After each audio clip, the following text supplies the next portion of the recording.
यहां जो आप कर्म कर रहे हैं वो आपको भोगने पड़ेंगे, अच्छे या बुरे।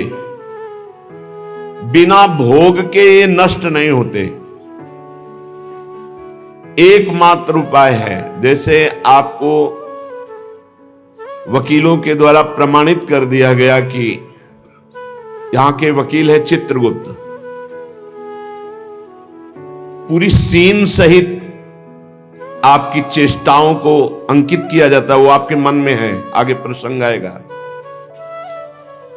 और जज हैं यमराज धर्मराज जी, और दंड अधिकारी हैं यमदूत, और दंड विधान जहां होता है उसे कहते हैं नरक। तो जैसे यहां जज ने कानून से अपराध करने वाले को दंड दे दिया, जाओ तुम्हें फांसी की सजा, राष्ट्रपति का अधिकार है, वो पूरा माफ कर सकता है। ऐसे ही राष्ट्रपति हैं भगवान श्री हरि। अहम त्वाम सर्व पापेभ्यो मोक्षयिष्यामि मा शुचा। अगर शुभ अशुभ कर्मों से बचना चाहते हो तो एकमात्र उपाय भगवान की शरण में होकर नाम जप करो, अन्यथा अवश्यमेव भोक्तव्यम कृतम कर्म शुभाशुभम। सुमति जी अपने पिताजी को बता रहे, यमदूत ने कहा महाराज, मृत्यु लोक में मनुष्य जो पुण्य और पाप करता है बारी बारी से उसे भोगना पड़ता है। बहुत ध्यान से सुनोगे तो आपको बड़ी सावधानी प्राप्त हो जाएगी। जो छोटी मोटी गलतियां आप हंसी खेल में करते हैं वो भी आपको दंड भोगना पड़ेगा। ये पाप और पुण्य बिना भोगे नष्ट नहीं होते कि आपने पाप कर दिया और दान दे दिया तो वो पाप कट गया, ऐसा नहीं है। पुण्य का अलग विभाग होगा, पाप का अलग विभाग होगा। अगर काट सकते हैं तो सिर्फ भगवान काट सकते हैं, भगवान का भजन काट सकता है, दूसरा नहीं। लाखों जन्मों में जो तुमने पाप और पुण्य किया है, जो एकत्रित है, उसका नाम है संचित कर्म। संचित पाप और पुण्य, और उससे जब मनुष्य शरीर मिलता है या जो शरीर मिलता है उससे जो हिसाब निकाल करके कुछ पुण्य और कुछ पाप, उसे प्रारब्ध भोग कहते हैं। फिर यहां कर जो नवीन कर्म किया जाता है उसे क्रियमाण कहते हैं। मनुष्यों के लिए जो उनका जमा हुआ पाप और पुण्य है वो अंकुरित होकर बढ़ता रहता है, ब्याज दर ब्याज। बहुत दुर्गति होती है, इसीलिए बहुत जन्म हम भोगे तो भी अपने संचित कर्म को नहीं भोग सकते। जैसे बीज मिट्टी और जल की आकांक्षा करता है तभी वो उत्तम वृक्ष रूप धारण करता है, ऐसे ही पाप और पुण्य उसे प्रेरित करके पुनः पाप करवाता है, प्रेरित करके पुण्य पुनः पुण्य करवाता है। अगर पाप कर्म में रहती है तो पाप पर पाप, पाप पर पाप, और ये एकत्रित होकर वृक्ष रूप होकर समय स्थान वो निश्चित करेगा। पाप तुम्हें कहां दंड देना है, समय स्थान। बुरी दशा आने के पहले बुद्धि बदली जाती है, उसकी बुद्धि बदल दी गई। आप ना आवे आप पर ताई तहां ले जाए, वो वहीं ले जाएगा, उसी स्थान पर मारा जाएगा, उसी स्थान पर जो दंड उसे मिलना मिलेगा। जैसे आपने छोटा पाप किया तो आपके चलते समय पैर में कांटा चुभेगा और दुख होगा। कांटा निकाला गया, थोड़ी दिन वहां दर्द रहा, खत्म हो गया, आपका पाप क्षय हो गया। छोटा पाप कोई, आगे बताया जाएगा कौन कौन से पाप से कैसे कैसे दंड मिलते हैं। अब अगर आपसे थोड़ा बड़ा पाप बना है तो वही पैर में लोहे की कील बनकर चुभेगा, कांटे की जगह लोहे की कील, अधिक दुख होगा। और बड़ा पाप बना है तो खजूर का कांटा, बड़ा कील, ऐसे आपके पैर में चुभ। बिना पाप कर्म के कहीं भी किसी को कोई भी दुख नहीं हो सकता। सिर में दर्द होना, आजीवन पूरे जीवन सिर का रोग हो गया कि वो दर्द ही होगा 2-4 दिन में, 10 दिन में, पाप का कारण। अपथ्य भोजन, सर्दी सहन न होना, गर्मी सहन न होना, हर समय हृदय जलते रहना पाप का लक्षण। भिन्न भिन्न पाप भिन्न भिन्न प्रकार के दुख देते हैं दीर्घ काल तक। शस्त्र और अग्नि आदि का भय ये पाप के कारण होता है। अनेक जन्मों के संचित पाप, कोई इसी जन्म के केवल नहीं है, वो केवल मंडराते रहते हैं आकाश में दंड देने के लिए, समय इंतजार करते हैं। जैसे नरक में पड़े हुए जीव तुम देख रहे हो, घोर पाप का फल भोग रहे हैं। केवल दिखाया गया था नरक, जानते हो किस बात से? कल याद होगा सुमति जी ने पानी पीने जाने वाली गौओं को वैश्य कुल में 7वें जन्म में जन्मे जब थे तो उन्होंने उनको नहीं पीने दिया, इसके अपराध से उनको नरक दिखाया गया था। तो वो यमदूतों से प्रश्न करते जाते हैं और उनका उत्तर यमदूत देते जाते हैं। ये जो तुम देख रहे हो तड़पते हुए जीवों को नरक में, महापापी लोग हैं, अपने पाप का फल भोग रहे हैं। जब कोई पुण्यात्मा होता है तो स्वर्गलोक में जाता है, देवताओं के साथ रहता है, गंधर्व उसका गुणगान करते हैं, अप्सराओं का नाना प्रकार से सुख उठाते हैं। और जब पुण्य भोग क्षीण हो जाता है तो फिर यहां आकर के मनुष्य लोक में अपने कर्मानुसार जन्म लेते हैं।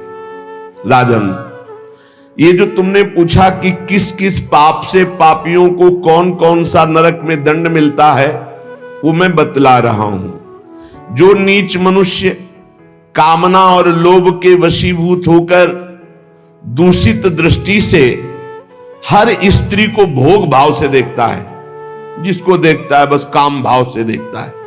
बोले जो दुष्ट दूषित भाव से माताओं बहनों को भोग दृष्टि से देखता है, तो यहां बड़ी बड़ी चोंच वाले वज्र के समान जिनकी चोंच ऐसे गिद्ध बार बार हजारों वर्ष उनकी आंखों को नोचते और खाते रहते हैं। वो आंखें बार बार होती रहती हैं, बार बार निकालते, यही वहां है कि मरना नहीं है। उनकी दोनों आंखों को वज्र तुल्य नरक के पंछी बार बार निकालते हैं और खाते हैं, और उनके पुनः नए नए नेत्र उत्पन्न हो जाते हैं। इस पापी को पलक झपकने तक के लिए विश्राम नहीं मिलता, निमिष तक के लिए कि थोड़ा चैन मिल जाए, महान दुख होता रहता है। हजारों वर्ष तक उसको इस नेत्र दर्द पीड़ा भोगनी पड़ती है। और फिर जब मृत्युलोक में जन्मता है तो नेत्र रोगी पैदा होता है। वो यहां पैदा होगा नेत्र रोगी, या नेत्र ही नहीं है या नेत्रों में दिखाई नहीं दे रहा, कई तरह के व्यवधान, जिन्होंने नेत्रों का दुरुपयोग किया। अब जिन लोगों ने, जिनको तुम देख रहे हो इनकी जबान काटी जाती, बार बार जबान नोची जाती है, ये वही लोग हैं जो शास्त्र का गलत उपदेश किए हैं, गलत अर्थ किए हैं, अपनी वासना की पूर्ति के लिए शास्त्र का गलत प्रयोग किए हैं। जो किसी को गलत सलाह दी है तो इनकी जबान बार बार छोटे छोटे हिस्से में तलवार से काटी जाती है। शास्त्र का उल्टा अर्थ बताया, उसकी जबान को वहां हजारों वर्ष काटा जाता है। खिलवाड़ नहीं, प्रश्न उत्तर कर देना। अगर आपका उत्तर गलत है तो आप नरक जाएंगे। प्रश्नकर्ता तो आप पर श्रद्धा करके पूछ रहा है और आपने मनमानी उत्तर दे दिया और वैसा आचरण कर दिया तो उसको पाप नहीं लगेगा, पाप आपको लगेगा क्योंकि आपने आदेश किया है और आपकी दुर्गति हो जाएगी। इसीलिए अनाधिकारी को जब जनक जी महाराज विदेह राज ने पूछा, निमि जी ने नवयोगेश्वरों से कि मैंने यही प्रश्न कर्म के विषय में सनकादि से पूछा था, वो मौन थे, कोई उत्तर नहीं दिया, क्यों? तो बोले उस समय आपका ज्ञान जागृत नहीं हुआ था, आप उस समय अनाधिकारी थे, कर्म का बड़ा सूक्ष्म विषय होता है, इसीलिए मौन थे। ऐसा नहीं कि हर प्रश्न का उत्तर फटाक से दे दे, और वो गलत है अगर उत्तर तो उनके द्वारा ये जिह्वा जनित पाप हुआ है, उतने हजार वर्ष तक उनको पक्षी नोचते हैं। जो नराधम बिना दोष के दो मित्रों में फूट डाल देते हैं, एक दूसरे की चुगली करके, पिता पुत्र स्वजन में भेद पैदा कर देते हैं, और जो पुरोहित, बहुत ध्यान देने योग्य बात, अनुष्ठान का संकल्प लेता लेकिन अनुष्ठान पूर्ण नहीं करता, जजमान को क्या पता? जो पुरोहित जजमान से नियत संख्या ले ली धन और अनुष्ठान पूरा नहीं किया, या जो अपनी माता और पिता का अपमान किया, जो अपनी शरणागत अपने अर्धांग विराजमान पाणी ग्रहण की हुई पत्नी का विविध प्रकार से अपमान और शोषण किया, वो यहां आरे से चीरे जाते हैं हजारों वर्ष तक। दिखाया, देखो ये बीच आरे से आराम आराम से एक एक अंग चीरे जाते हैं। उस पुरोहित को भी दंड मिलता है, उस पुत्र को दंड मिलता है जो माता पिता का अपमान, उस पति को दंड मिलता है जो पत्नी का शोषण, उस पत्नी को दंड मिलता है जो पति से छल करती है। आप खुली आंख इनकी दुर्गति देख सकते हैं। जो दूसरों को कष्ट देने का स्वभाव बना लिया है, बातचीत चेष्टा से कष्ट ही देना है, जो दूसरों की प्रसन्नता में जलते हैं, जो दूसरों की घरों में सोए हुए घरों में आग लगा देते हैं या फसलों में आग लगा देते हैं और उनको प्राणांतक कष्ट देते हैं, उन अधम पापियों को यहां जलती हुई आग में जलाया जाता है। तुम देख लो, तपती हुई बालू डालकर उनको भूना जाता है और यहां आग में उन्हें जलाया जाता है। जो एक जगह निमंत्रण मिला, फिर दूसरी जगह निमंत्रण मिला, तो पहले निमंत्रण वाले को छोड़ करके दूसरे के यहां निमंत्रण पाकर फिर पहले वाले के यहां निमंत्रण पाने गया। ऐसा नहीं है, ये नरक का कारण बन जाएगा। एक जगह निमंत्रण है, वहां गए, अगर हम भूखे हैं तो भूखे, नहीं मिला तो नहीं मिला, अब दूसरे दिन देखा जाएगा। 2 3 4 निमंत्रण, ऐसा नहीं। जो ब्रह्मर्षि किसी देव कार्य के लिए, पितृ कार्य के लिए यजमान के द्वारा निमंत्रित किया गया और वो दूसरी जगह भोजन कर लिया, दूसरे निमंत्रण को स्वीकार करके फिर उसके यहां भोजन करने गया, तो उसको यहां नरक में 2 टुकड़े करने वाला दंड मिलता। बार बार उसके 2 टुकड़े, ये बार बार बहुत जगह भंडारा, बहुत जगह निमंत्रण, ये ऐसा नहीं है। सिद्धांत है, तुम भूखे हो तो एक जगह चले जाओ और अपना पेट भरो, भजन करो। ये नहीं कि 5 जगह चले गए तो खूब दक्षिणा 5 जगह की मिली तो सुन लो। ये तस्मा शास्त्रम प्रमाणम, ये शास्त्र है, मनमानी नहीं। पहले ऐसा कभी ब्रह्म ऋषि जन नहीं करते थे। 5 घरों में भिक्षा मांग लो या निमंत्रण है तो एक जगह जाके पेट भर लो जो रूखा सूखा मिले। ये 14 जगह भंडारा, 14 जगह निमंत्रण, तो उसकी व्यवस्था है। ये नरकगामी बना देगा, बुद्धि भ्रष्ट हो जाएगी। जो सदैव कड़वी बातें बोलकर लोगों के दिल पर चोट पहुंचाते रहते हैं। कुछ लोगों का ऐसा स्वभाव होता है, जब बोलेंगे तो हृदय की पीड़ा प्रकट हो ही जाए, ऐसा उनका है। ऐसे हैं वो, ऐसे बोलते हैं कि अत्यंत पीड़ा दे। ऐसा करने वालों को यहां के पक्षी टूट पड़ते नरक में लाते हैं, नोच नोच करके उनको खाते हैं। जो यहां किसी की चुगली करता है, उसकी जिह्वा तेज छुरे से बार बार ऐसे ऐसे चीरी जाती है, फिर पूरी हो जाती है, फिर चीरी जाती है। जिन्होंने उद्दंडतावश अपने पूज्य जनों का अनादर किया, उनको मारा पीटा, गुरुजनों को, अपने गुरु को, माता को, पिता को, बाबा को, पितामह, ये पूज्य जन है, ये गुरु के समान पूज्य है। जो अपने गुरुजनों को, पूज्य जनों को अनादर करता है, दंड देता है, मारता है, पीटता है, वो देखो ये कुंड बने हैं विष्ठा के, पीब के और मूत्र के। मूत्र का कुंड, विष्ठा का और पीब का। नीचे करके मुख उन्हीं कुंडों में डाल दिया जाता, ऊपर से पैक कर दिया जाता है। हजारों वर्ष वही खाओ वही सड़ो, कितना भयानक कष्ट है। नीचे के मुख करके उसमें डाल दिया जाता है। जो लोग भोजन बनाने, बहुत ध्यान से सुनो, भोजन बनाना उद्देश्य रखो, यज्ञ है, यज्ञ के लिए भोजन बना रहे हैं। सबके हृदयों में भगवान है। पहले भोग लगाओ श्री भगवान का, फिर दरवाजे पर निकलो, आसपास झांक के देखो, कोई पशु पक्षी, कोई मनुष्य, कोई संत महात्मा, कोई भूखा तो नहीं दिखाई दे रहा। अगर एक गाय है, कुत्ता भी है, तो घर से जाओ, रोटी लाओ, पहले उसे डालो, भगवत स्वरूप मान करके पहले। फिर अपने घर में जो बड़े बूढ़े हैं सबसे पहले उनको पवाओ, बच्चे जो हैं उनको पवाओ।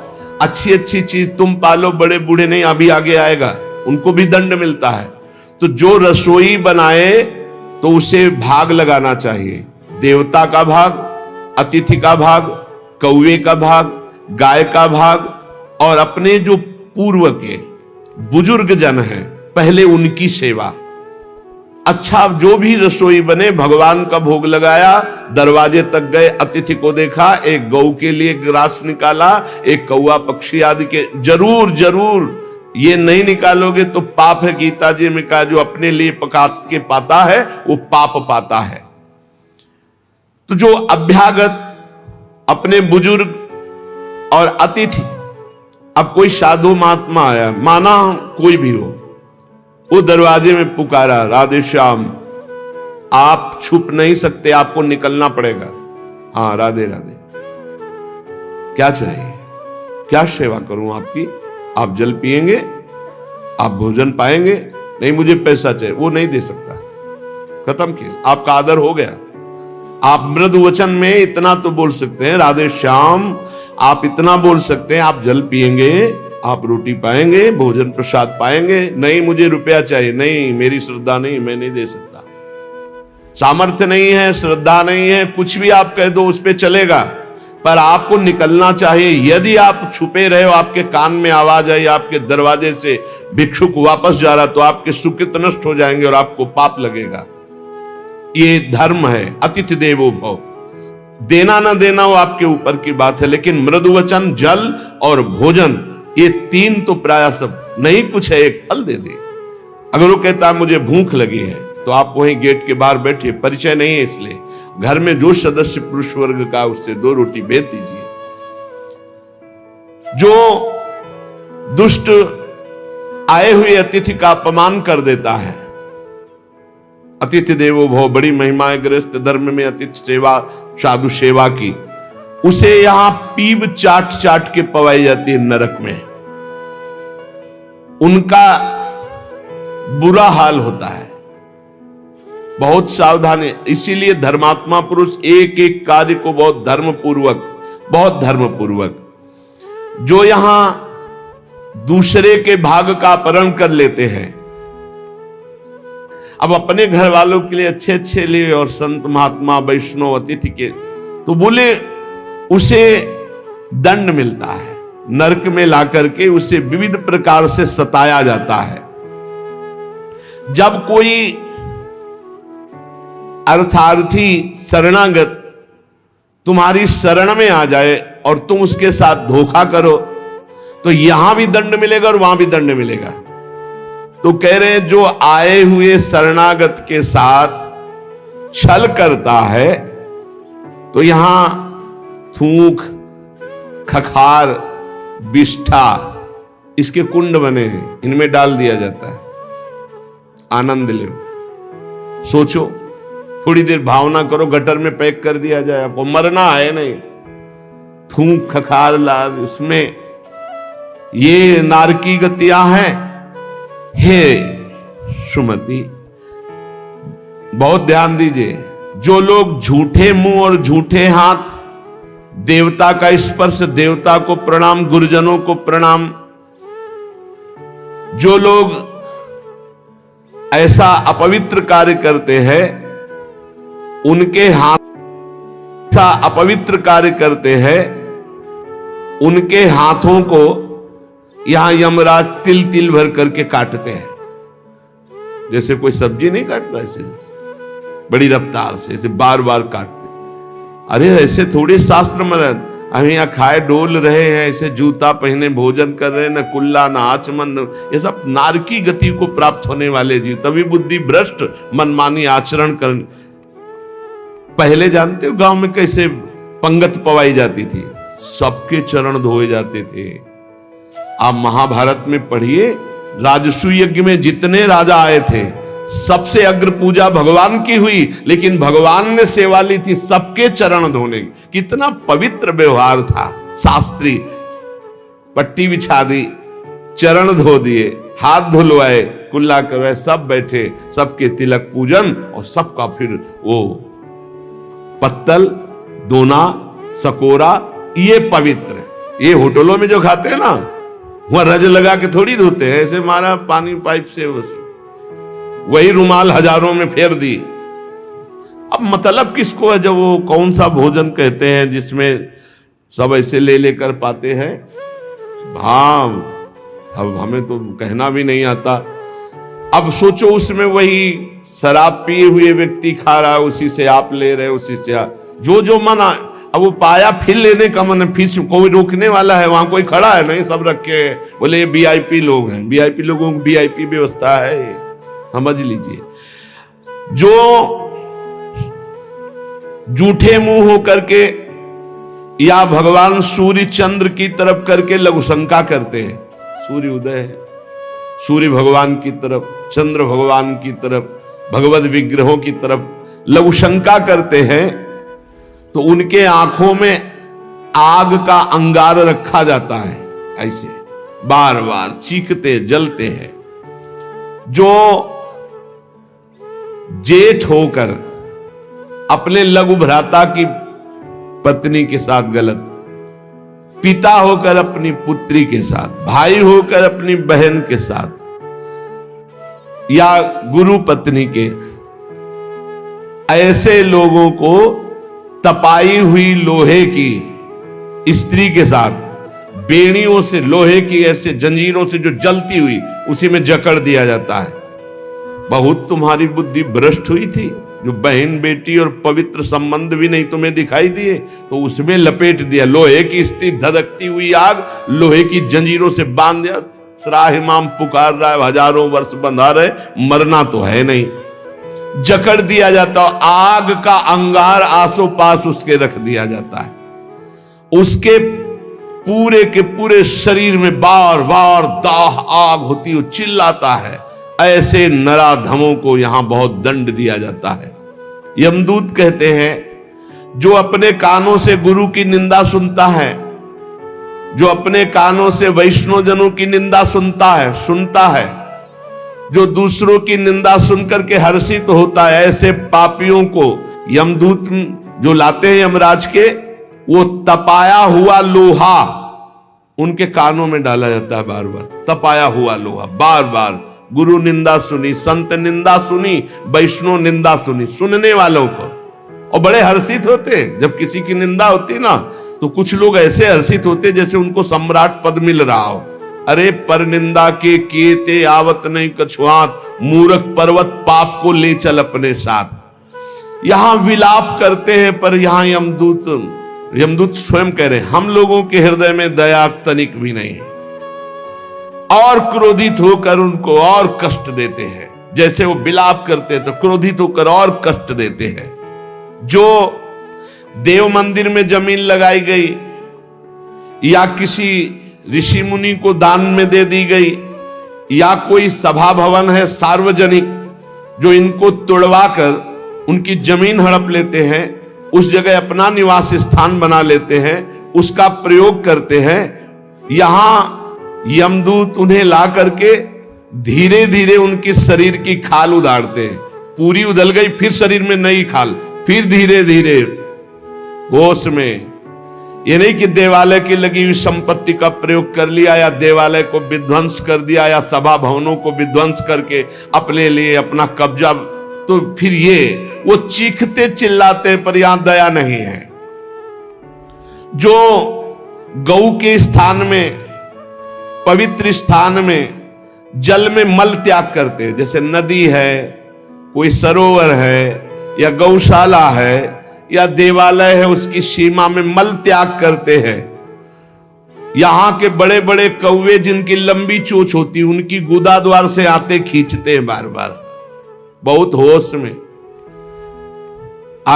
ये शास्त्र सुने नहीं जाते, इसलिए मनमानी पापाचरण होते हैं। जो जहां मनाया वहां, जो अपनी कन्या को रकम दे के बेचते हैं, बेचना होता है कि हमको इतना, ऐसा एक से बेचा फिर दूसरे के साथ बेचा, उसको यहां लाया जाता है और उसके शरीर में बड़े बड़े घाव किए जाते हैं, और फिर नमक की नदी है, उस नदी में डाल दिया जाता है। वो क्लेशी हजारों वर्ष। जो मनुष्य विकट संपत्ति और वो समस्या ही नष्ट हो गई, पुत्र, भृत्य, पत्नी, बंधुवर्ग और बुजुर्ग जन, किसी का त्याग कर देता है विपत्ति आने पर और अपना पेट पालन करने लगता है, इनको छोड़ देता है। तो यहां हम लोगों में कुछ यमदूत ऐसे हैं जो बिल्कुल कर्कश होकर के उनके मांस को नोचते हैं और उसी के मुंह में डालते हैं, उसी को खवाते हैं, उसे खाना पड़ता है। जो मनुष्य अपने पुण्यों को यहां बेच देते हैं, उनकी बड़ी दुर्गति होती है। जैसे 1 घंटा नाम कीर्तन करेंगे 500 रुपया लेंगे, अमुक कार्य करेंगे अमुक रुपया लेंगे। जो अपने पुण्यों को बेच देते हैं, कई तरह से बेचना होता है, अब उनकी व्याख्या कहां तक करें। जो अपने पुण्य कार्यों का दाम लेते हैं, बेच देते हैं, वो पापी हैं और उनको यहां चक्कियों में डाल के नरक में पीसा जाता है, जैसे आटा पीसा जाता है। बेचे ही वेद धर्म दुइले ही, ऐसा नहीं था। परोपकार के लिए ब्रह्म ऋषियों का जीवन था। कुछ मिला नहीं, किसी भी तरह जीवन व्यतीत करते थे। कृष्ण शरीर, बड़े बड़े चक्रवर्ती सम्राट भयभीत होकर खड़े हो जाते थे। तप पूर्ण जीवन, बेचने का कहीं विधान नहीं। जो जीवन में अपने किए हुए पुण्यों को बेच देते हैं, उनको वहां चक्की में जैसे आटा पीसा जाता है, ऐसा पीसा जाता है। ये ना समझो कि मौज ले लो, यहां तुम मनमानी कर लो, भोगना पड़ेगा। अवश्य में भोक्तव्यम, नरक में जाकर के हिसाब भोगना पड़ेगा। चक्कियों में पीसे जाते हैं जो अपने पुण्य कर्मों को बेचते हैं। जो यहां किसी की धरोहर मिली, ए भैया हमारे इतने रुपए रख लो, ये सामग्री रख लो, हम समय से ले लेंगे, हमारी अव्यवस्था है, और फिर वो मुकर गया कि कौन धरोहर कब दिया, कैसे दिया, तो उन्हें यहां जलती हुई लोहे की जंजीरों से बांध दिया जाता है और ऐसे कुंड में फेंका जाता है जहां बड़े कीड़े भयामने विषैले, और वो उनको हजार वर्ष तक नोच रहे, उसी में बंधे चीख रहे। कौन? जो दूसरों की दी हुई धरोहर को ना देकर मुकर जाते, कब तुमने दिया। जो पापी दिन में मैथुन करते हैं, शास्त्रीय मर्यादा में दिन में मैथुन करना निषेध है। जो रात्रि में पराई स्त्री से मैथुन करते हैं, दिन में चाहे अपनी स्त्री क्यों न हो, मैथुन निषेध है। और जो इसीलिए महाभारत में एक प्रसंग आता है, एक ऋषि को उनकी पत्नी ने दिन में बहुत प्रेरित किया। उनका नाम हमें तो स्मरण नहीं आ रहा, ने दिन में बहुत प्रेरित किया। उनका नाम हमें तो स्मरण नहीं आ रहा, किंदम, हाँ ऐसे कुछ नाम था। तब उन्होंने कहा दिन में पुरुष रूप में तो हम आपके साथ मैथुन कर नहीं सकते, आप बहुत प्रेरणा करती, इसलिए पशु बनना पड़ेगा। तो आप भी अपने संकल्प से मृगी रूप धारण करें, मैं मृग रूप धारण करता हूं। ऐसा ही हुआ। मृग रूप होकर के वो सहवास कर रहे थे, इतने में ही महाराज पांडु ने देखा तो उन्होंने बाण संधान कर दिया। अब जे ही बाण लगा तो मृग रूप तो हट गया ऋषि। तब वो हाहा खाए कि मुझे नहीं पता था कि आप ऋषि है। तो उन्होंने घटना बताई थी कि मेरी पत्नी विवश थी काम से, इसलिए मुझे पशु रूप धारण करना पड़ा, क्योंकि दिन में मनुष्य रूप से मैं तो नहीं किया जा सकता। जाओ, तुमने मुझे इस स्थिति में मारा है, अगर ऐसी स्थिति तुम्हारी हुई अपनी पत्नी के साथ तो तुम्हारे मृत्यु का योग हो जाएगा। मृत्यु का योग हो भी गया। तो जो दिन में अपनी स्त्री से या रात्रि में पराई स्त्री से वो यहां पापी जन लाए जाते हैं। बहुत गहरा कुंड है जो खोपड़ी के बल उसमें छोड़े जाते हैं, लोहे के बड़े बड़े नीचे कांटे लगे हुए हैं, पूरा बिंध जाते हैं, फिर निकाले गए, फिर फेंके। अरे भाई होश में जैसी थरिवंश नरक गति दुर्भरी यम द्वारे कटियत नक्षी के। और जो सदैव नई नई भोग प्रवृत्ति के लिए नवीन नवीन स्त्रियों को फंसाते रहते हैं और उनसे सहवास करते हैं, तो यहां एक बहुत बड़ा वृक्ष है सेमर का जैसा, और उसमें बहुत ही विषैले कांटे हैं। उस पापी को उसमें जबरदस्ती खींचा जाता है, बार बार नीचे बार बार ऊपर, करो आलिंगन। अधिक मात्रा में वो खून से लथपथ होकर जहरीले कांटे लगने से व्याकुल होकर त्राहिमाम पुकारता है।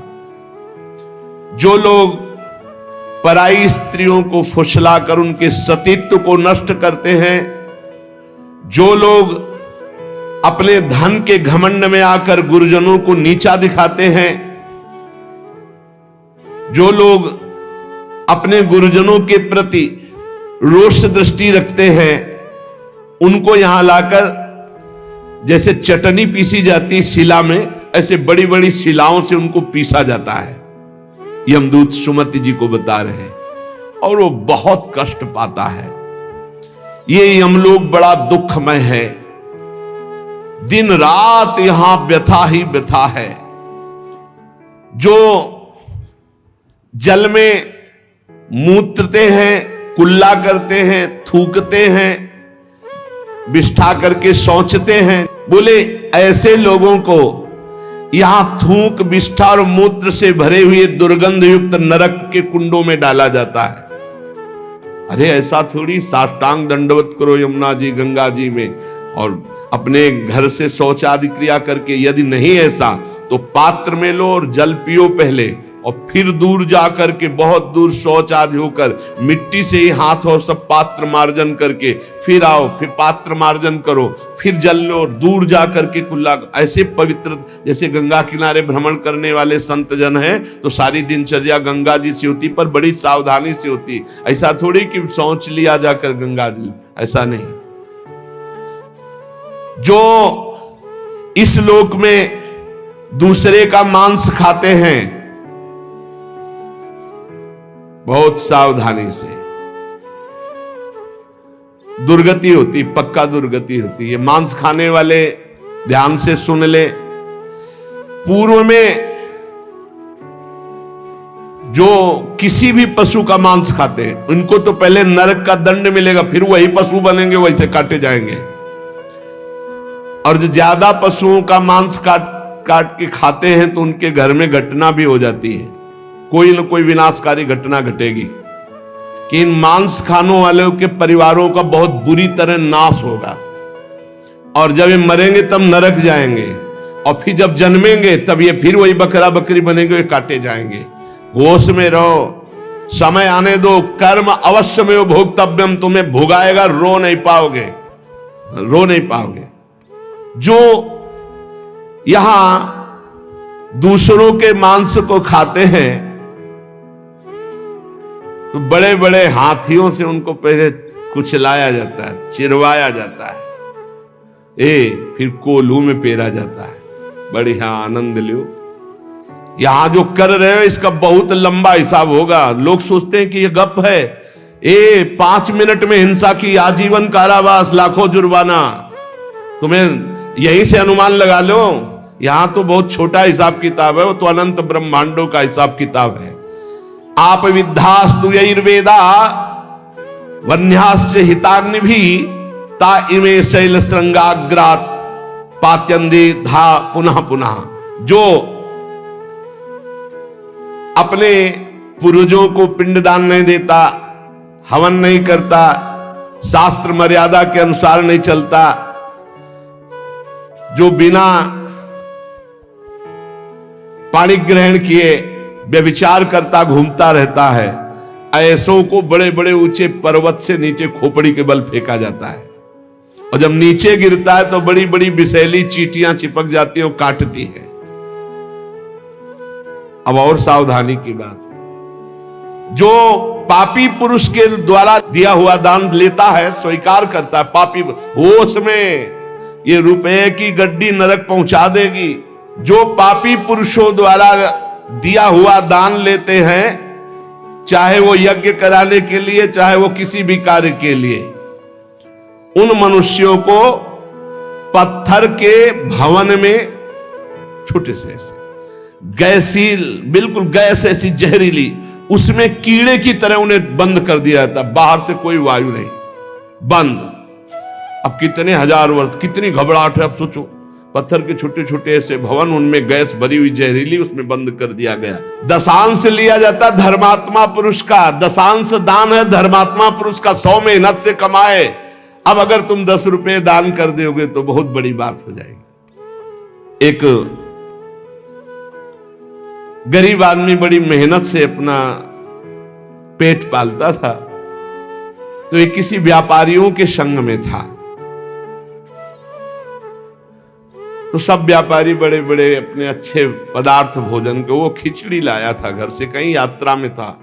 उसका नाम भोला भी था। भोला एक किसान आदमी, तो अपनी थाल में रख के पानी भरने के लिए गया, इतने में कुत्ता आ गया। एक कुत्ता खा, वो दूर बैठ गया, कुत्ते को खा गया। सब व्यापारी उसका मजाक उड़ा रहे थे। फिर अपनी थाल ली, मांझ करके रख दिया, और जो जल था उसी को पी लिया।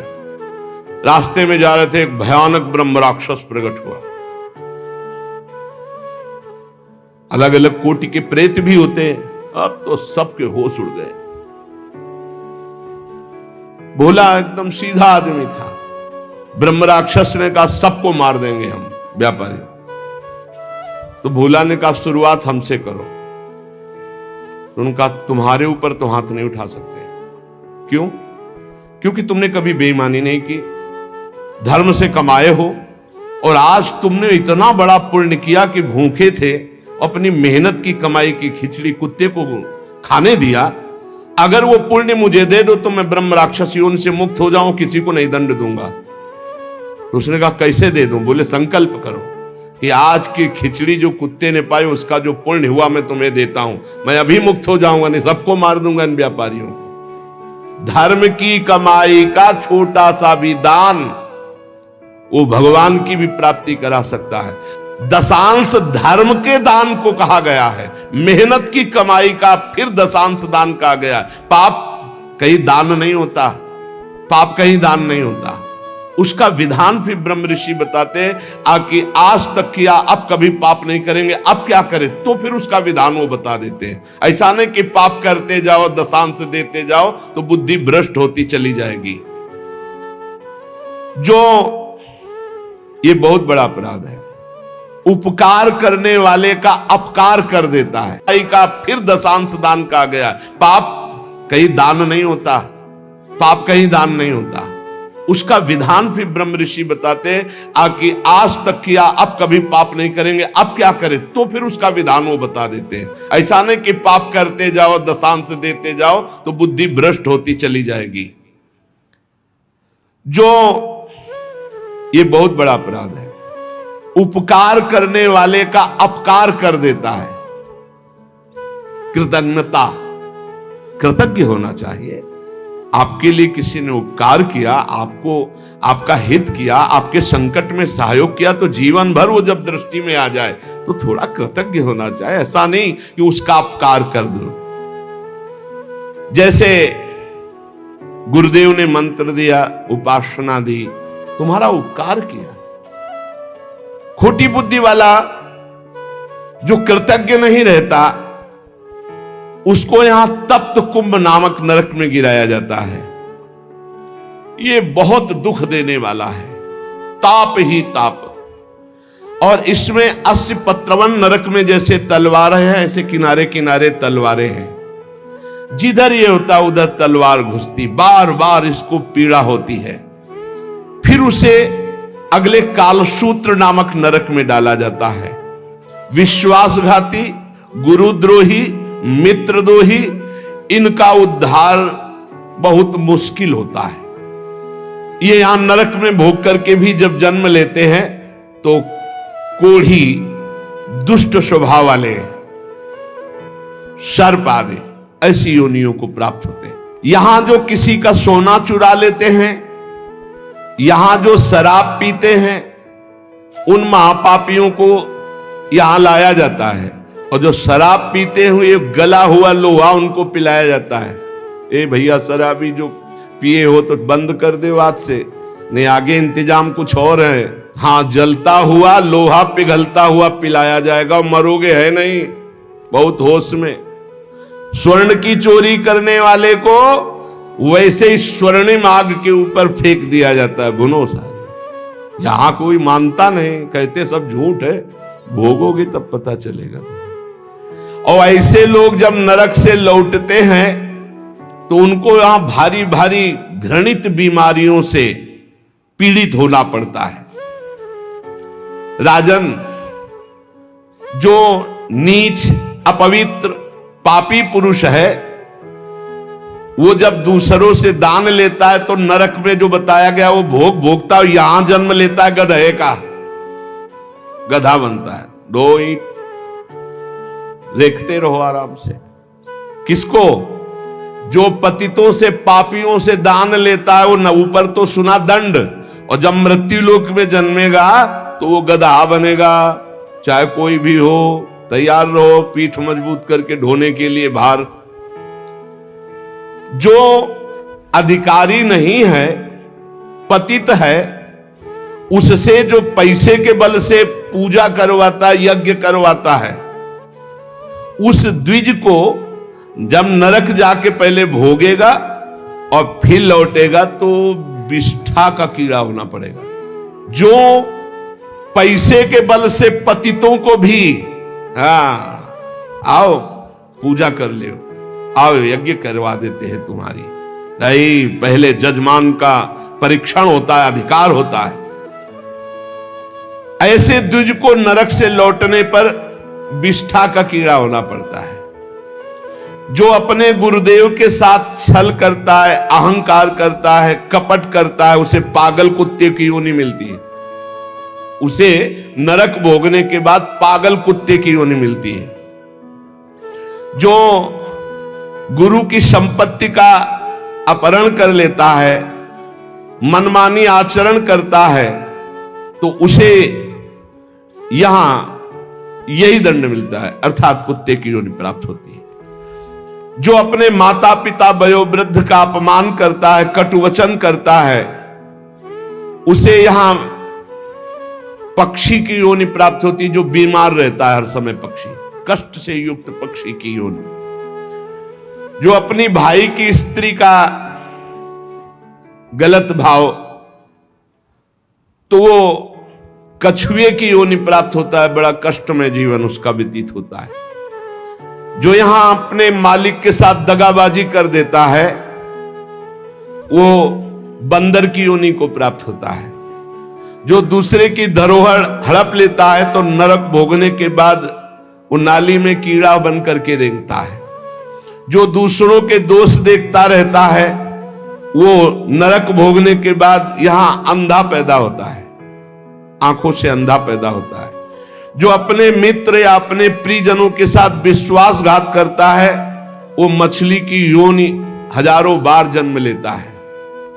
जो मनुष्य यहां जौ तिल धान अन्न इसकी चोरी करता है या अनाज के खेतों में आग लगा देता है, वो नरक भोगने के बाद यहां नेवला और चूहे की योनि प्राप्त करता है। जो पराई स्त्री के साथ संभोग करता है, उसको नरक भोगने के बाद यहां भेड़िया बनाया जाता है। जो पराये पुरुष के साथ संभोग करते हैं, वो वहां नरक भोगने के बाद यहां कुतिया की योनि प्राप्त होती है। कुत्ता, सियार, बगुला, गिद्ध, सांप, कौआ, इन योनियों में क्रम से जाता है जो पराई स्त्री और पराये पुरुष के साथ संभोग करता है। इसे मनोरंजन मत समझो, खिलवाड़ मत समझो। जो खोटी बुद्धि वाला पुरुष अपने बड़े भाई की पत्नी, जो मां के समान है, उसके साथ बलात्कार करता है, वो नरक भोगने के बाद कामी, नाना प्रकार से बीमार पशु योनियों को प्राप्त होता है। कई प्रकार के कष्टों से उसका जीवन युक्त है। जो अपने मित्र की पत्नी से विश्वास दिलाकर, मित्र को विश्वास दिलाकर उसकी पत्नी, वो यहां आके सुअर पैदा होता, सुअर बनता है। यज्ञ में दूसरों को खवाने पिलाने में, दूसरों के मंगल विधानों में जो विघ्न डाल देता है, किसी की कन्या का विवाह हो रहा है, कोई यही कहीं यज्ञ हो रही, कहीं नाम की, उसमें विघ्न डाल देता है, उसको नहीं होने देता है, वो नरक भोगने के बाद फिर यहां आकर विविध कीड़े की योनियों में, विविध प्रकार, ये कीड़ा फिर ये कीड़ा फिर ये कीड़ा, ऐसे जन्मता है। जिसने देवता या ब्रह्म ऋषि उनको ये बोल दिया है कि मैं ये दूंगा, आपको ये दूंगा, और फिर नहीं दिया, कर्जा है तुम्हारा, ऐसे नहीं बोलना चाहिए, ऐसे नहीं बोलना चाहिए।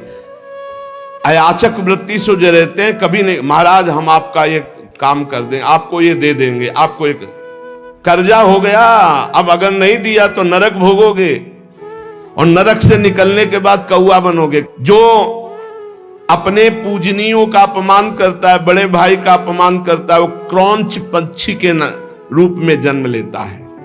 बहुत सावधान होना चाहिए। जो तुम्हारे साथ उपकार करे उसके साथ तुम्हारा नम्र व्यवहार होना चाहिए। यदि उपकार नहीं किया तो तुम्हें बिच्छू की योनि प्राप्त होगी, बिच्छू बनना पड़ेगा। जो सोए हुए मनुष्य की हत्या कर देता है, शस्त्रहीन है या सोया हुआ है, उसकी हत्या कर देता है, या किसी स्त्री की हत्या कर देता है, या बालक की हत्या कर देता है, वो 1000 बार गधे की और कीड़े की योनियों को प्राप्त होता है, बहुत संभल करके। जो दूसरों के भोजन व्यवस्था को नष्ट कर देता है, उसे मक्खी की योनि प्राप्त होती है। अन्न चुराने वाला बिल्ली की योनि, घृत आदि चुराने वाला चूहे की योनि, जो दूसरे के अर्थ की चोरी करता है सर्प की योनि, दूध वाले पशु या दूध आदि चुराने वाले बगुले की योनि, इसी तरह डांस, चींटी, बिलैया, बहुत सी योनियों की प्राप्ति होती है। हे महाराज, मैं तुम्हें कहां तक बताऊं, ये जितने जीव हैं ये सब नरक से आए हुए हैं। एक मनुष्य योनि भगवान ने कृपा करके दी है, जिससे हम अब भगवान की प्राप्ति